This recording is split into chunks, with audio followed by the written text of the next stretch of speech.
2017 में tax reform आने से पहले अमेरिका में गूगल, माइक्रोसॉफ्ट और एप्पल जैसी बड़ी बड़ी कंपनियां प्रॉफिट शिफ्टिंग स्ट्रेटेजी के जरिए कॉर्पोरेट टैक्स से बचने की कोशिश करती थी। जैसे कि अमेरिका में कम टैक्स पे करना पड़े, इसलिए एप्पल दूसरे देशों में बेस्ड अपनी सब्सिडी कंपनियों का इस्तेमाल करता था।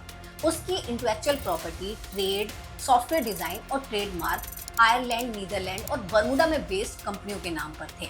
अब होता क्या था कि आयरलैंड में बेस्ड एप्पल की कंपनी रिवेन्यू कलेक्ट करने का काम कर रही थी, क्योंकि यहाँ पर कॉर्पोरेट टैक्स लो थी।